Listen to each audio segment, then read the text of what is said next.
Bienvenue dans cette émission thématique. Dans cette vidéo, nous allons parler de ce que fait le Saint-Esprit. Toutefois, et avant d'aborder ce sujet, il est bien de prendre conscience de nos limites. Toutes nos pensées et nos connaissances sont contenues dans un petit bocal. La taille de ma tête est assez grande, elle fait plus de 60 cm de circonférence, soit à peu près 20 cm de diamètre en moyenne. En réalité, il y a environ 16 cm entre mes deux oreilles. C'est dans cette distance que se loge toute l'arrogance humaine. À l'échelle de l'univers et des mystères qui nous entourent, c'est insignifiant. Ainsi, l'homme est incapable de saisir les lois qui s'appliquent dans le monde quantique. La matière, les atomes, les particules et les rayonnements qui forment notre monde suivent des règles qui nous échappent. Par exemple, on peut scinder une particule en deux parts et éloigner ses deux moitiés à des millions de kilomètres. L'action sur l'une des moitiés va modifier l'autre. Elles sont à la fois ensemble et à la fois séparées. Ce tout petit exemple nous montre le danger de croire que l'on peut tout comprendre.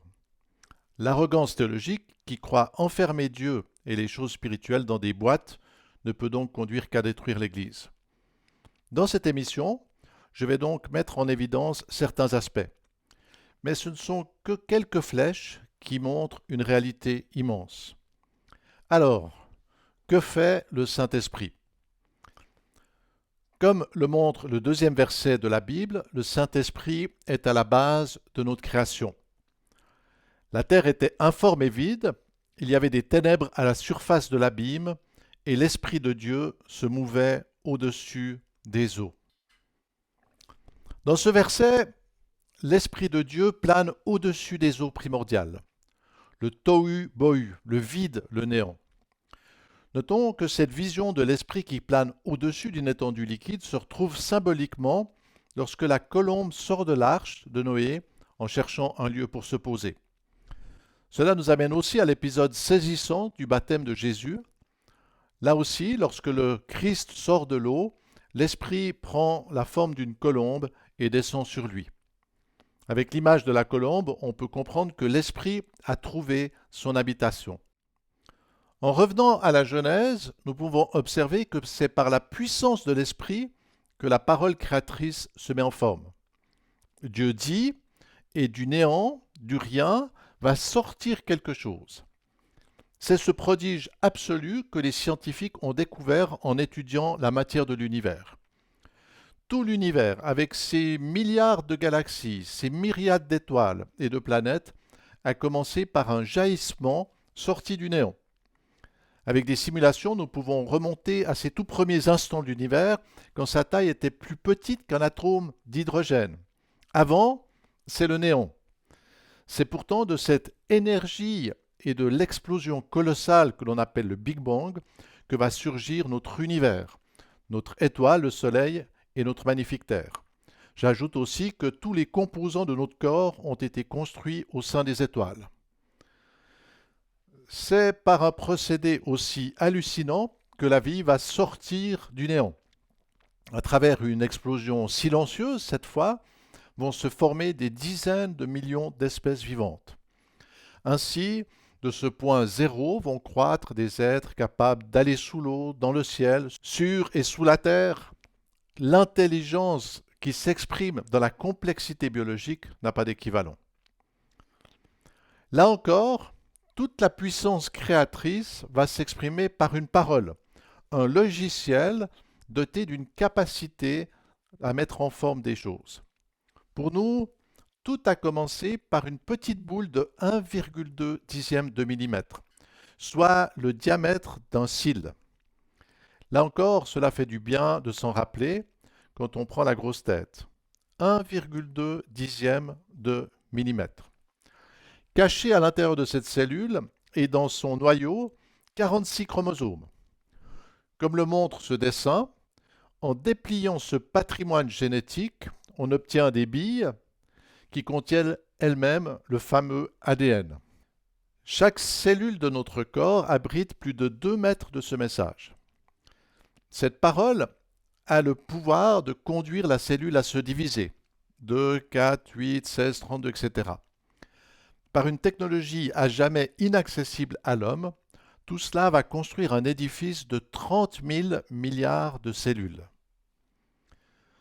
Grâce à ce cadeau de la vie, nous pouvons entendre, voir, parler, agir, nous déplacer. Nous pouvons par ailleurs reproduire ce miracle, tout étant à nouveau condensé dans la fameuse petite boule initiale. Quelle puissance et quelle sagesse mise en forme par l'Esprit de Dieu. Par exemple, pour que vous puissiez me regarder dans cette émission, la lumière doit être parfaitement concentrée sur le capteur placé au fond de votre œil. Pour cela, la loupe transparente et motorisée concentre l'image à l'envers.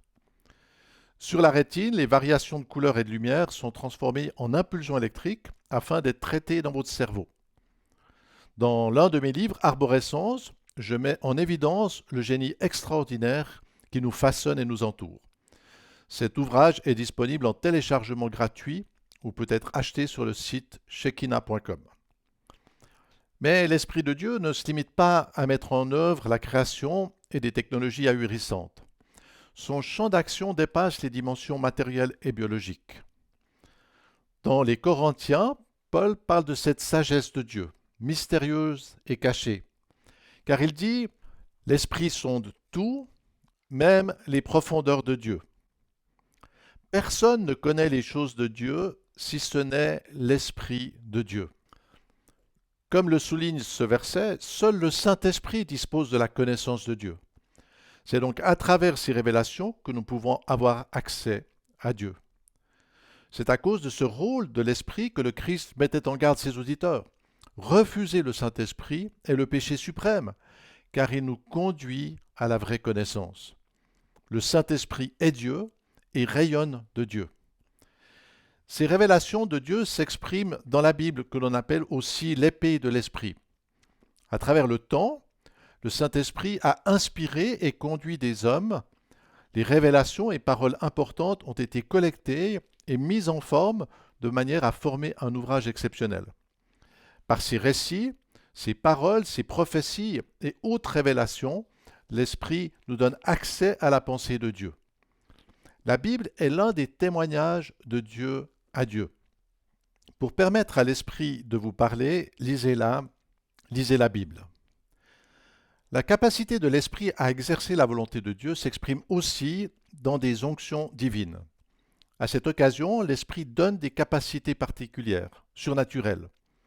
Le mot grec Christos ou Meshia en hébreu signifie celui qui a l'onction, celui qui a reçu et qui suit le programme du Saint-Esprit. Quand nous disons que Jésus est le Christ, nous faisons référence à cette implication du Saint-Esprit. C'est aussi ce qu'il affirme clairement dans l'évangile de Luc. « L'Esprit du Seigneur est sur moi, parce qu'il m'a oint pour annoncer une bonne nouvelle aux pauvres. Il m'a envoyé pour guérir ceux qui ont le cœur brisé, pour proclamer aux captifs la délivrance et aux aveugles le recouvrement de la vue, pour renvoyer libres les opprimés, pour publier une année de grâce du Seigneur. » Jésus est le Christ, il est celui qui est oint, habité et revêtu par l'Esprit de Dieu. Et nous pouvons observer dans les évangiles qu'il va accomplir ce programme divin. Libérer, guérir les cœurs brisés, ouvrir les yeux, apporter de bonnes nouvelles et la grâce. L'Esprit consolateur, l'Esprit capable de réparer, de recréer. C'est ce programme et cette puissance de l'Esprit que Jésus demande à ses disciples d'attendre.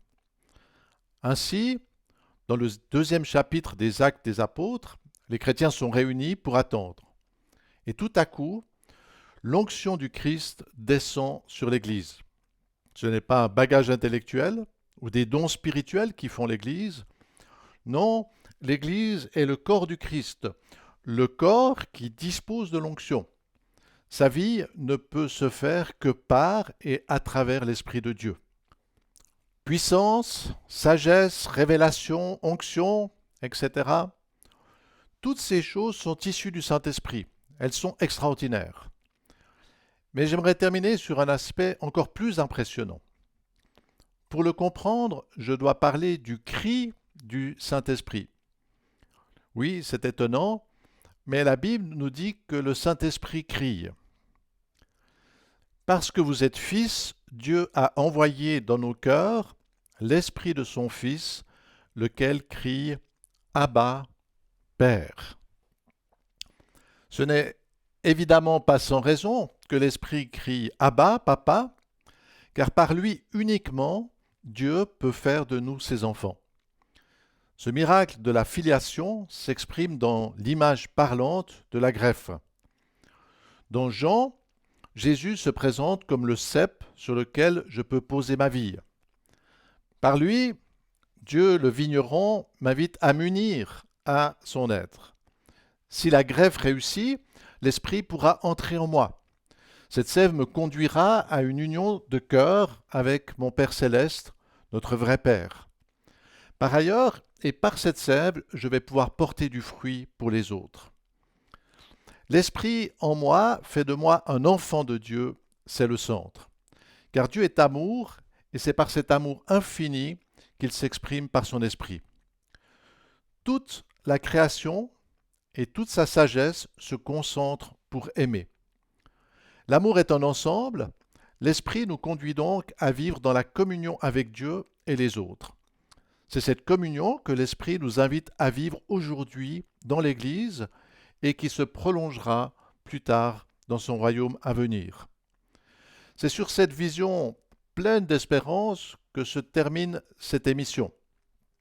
Prenez toutefois la peine de la poursuivre en vous adressant à Dieu par la prière, en lui demandant humblement qu'il vous greffe en Christ et vous donne son esprit. Être aimé, rempli et conduit par l'esprit est la plus belle chose de la vie. Voici donc quelques questions qui vous permettront d'approfondir sur ce thème.